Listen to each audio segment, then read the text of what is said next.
Hey guys, so today we're going to be doing lessons 55 and 56 in your packet, discussing regular and irregular verbs. What we're doing with these is we're learning how verbs play their roles when it comes to certain times that a situation will take place. And those situations are going to adjust how these action verbs are used. So you have 4 principles of verbs. That's the first thing you need to know. There's 4 principles. You have your present participle, you have your past, and then you have your past participle. These are the 2 we're going to focus the most on because they're what's kind of changing what happens with the time of using those words. As you know, your action verbs are things that you can do. Let's talk about our present verbs here. When we have present verbs, that just means like you have them in that moment too. Like I bake, I clean, I ring, I swim. Or you bake, we clean, they swim, we run. Words like that.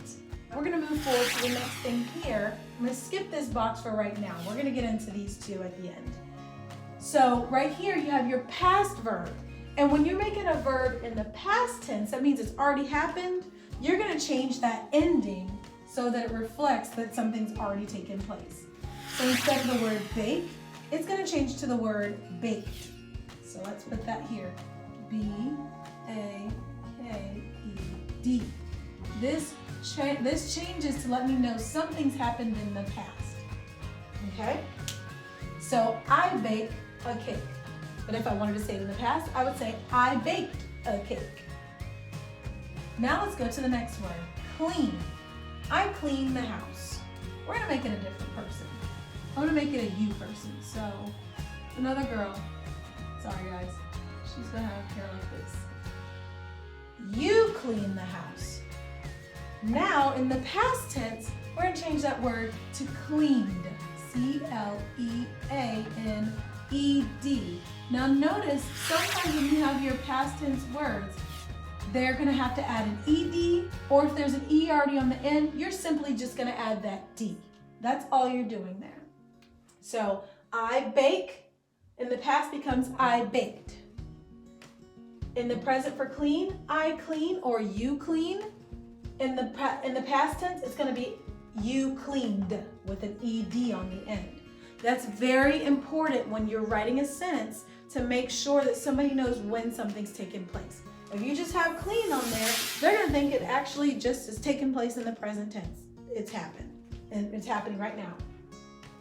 Now we're gonna scooch over to the present and past participles. Before we do that, I'm gonna let you know your helping verbs really come in handy when you're talking about these. And for your present participle, the ones you're gonna have the most important and use the most are am, is, and are. So now instead, we're gonna take this word bake again. And when you have a participle, a present participle, you're gonna add an ing ending to these words. So instead of saying I bake, you're gonna drop one of these helping verbs in front of it first.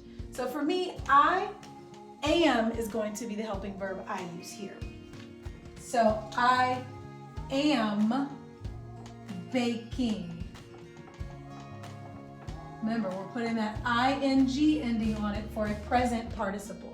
That lets us know right in that very second, I am baking, whatever it is I'm baking. Maybe I'm baking a cake. I am baking a cake. You would see me doing it if it's happening right in that moment. Okay? Now, we know the past tense has that ed sound on the end. When you have the past participle, all you're doing is bringing that ed down and finding out which one of these helping verbs is going to help it along. So let me get my green marker out again. So bake, I am baking, I baked, I have is going to be my helping verb for this one, have baked. And I keep my ed ending because I want you to know I have already done it. It's done in the past, just like that. Okay?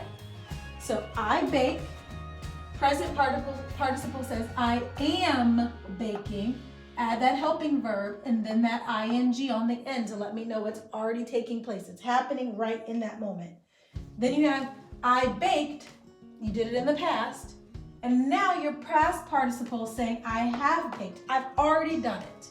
Okay? Like I baked the cake, now I have baked the cake. In other words, it's probably sitting on the table cooling off, almost ready to eat. So that's how your past participle works.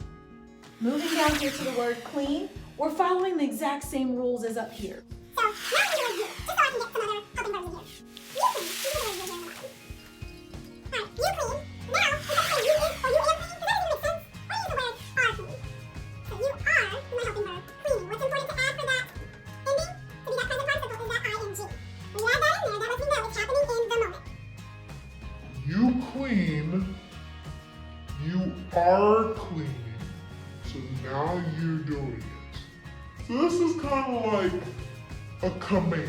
Think of them that way. Like these are giving the command. This is you obeying the command. So you clean. Okay. All right. You are cleaning. You're doing it. You're obeying what I said to do. Now, in the past tense, we've already got the word clean because we know that it's already happened.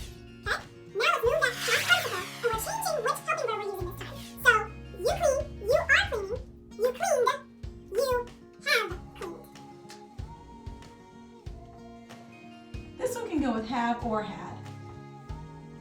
We'll use had just so you can see it. You had cleaned.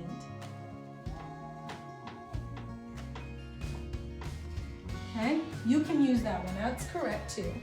Have is going to be more common, but you can use that one. You had cleaned, like you already did it. You're like, man, mom, stop bothering me. I cleaned the room already. I had cleaned it yesterday.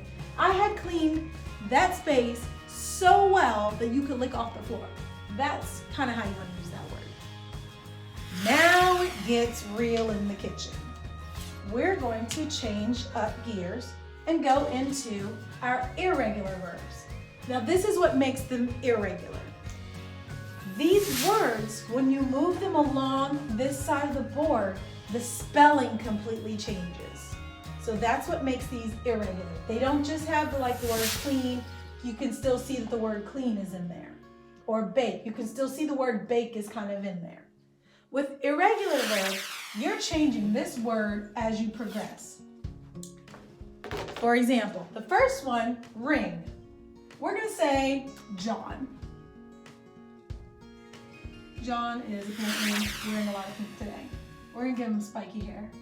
John is, for our present participle, John rings. He rings the doorbell. But in this one, to make it our participle, he's actively doing it right now. John is ringing the bell. So far, that seems pretty self-explanatory. That makes sense. John is ringing. And this one follows the rest of those rules, correct? Now, though, this is where the rules change.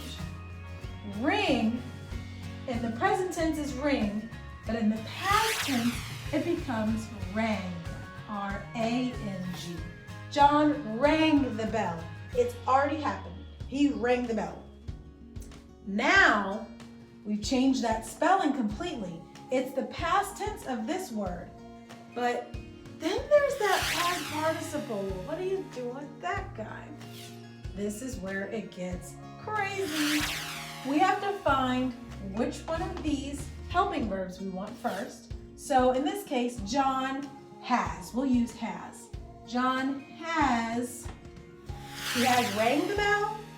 No, actually. He has rung the bell. Ring, ringing, ring, has rung. Okay? Ring is ringing, ring has rung the bell. See why it's an irregular verb? This word has changed the spelling 3 different times already. Swim is another irregular verb. When you're looking at this one, you're going to see that it kind of stays the same in the beginning when you go to that present participle. So we're going to tell John to bring his friends. So John with the spiky hair, and then Olivia. She's got on the pretty pink dress.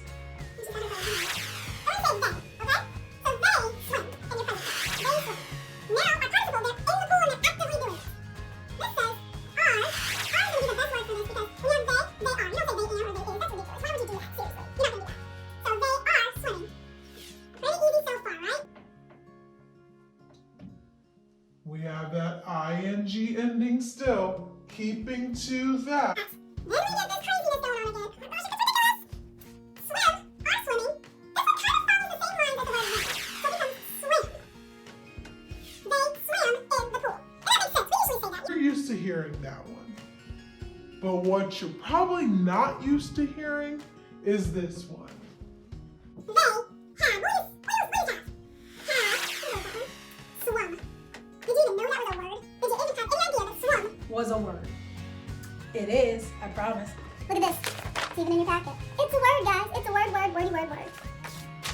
So, swim, are swimming, swam, have swum. This is why it's an irregular verb. All those words are the same thing, just letting you know something's happened at different times, maybe in one day. This morning, John and Olivia, I think it's John, wasn't it? John, whatever. John and Olivia are swimming. This afternoon, they swam. And now, they have swum in the ocean. That's how that works. Irregular verbs just take the word here, and they don't have the same kind of spelling when you put them in the past or past participle. They still usually follow the rules of the present participle. But that's about it. All right, in lesson 56, you're working with irregular verbs.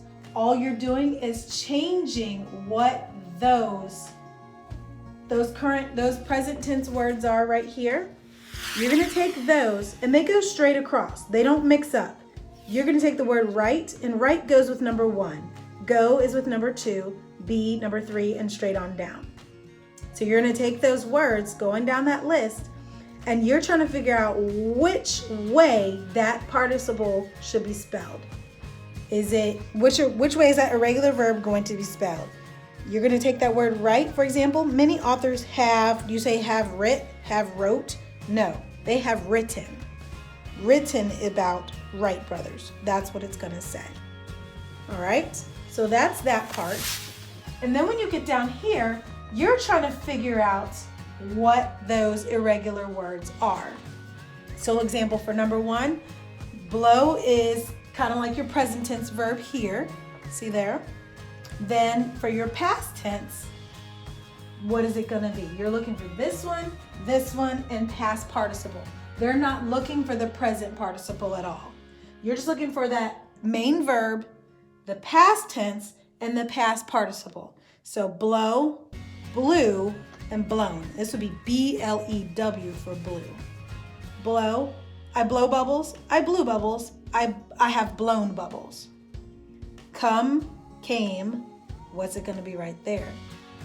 Those might trick you up a little bit. Give it a try. Get some help with the parent if you don't understand, okay? And that's lessons 55 and 56.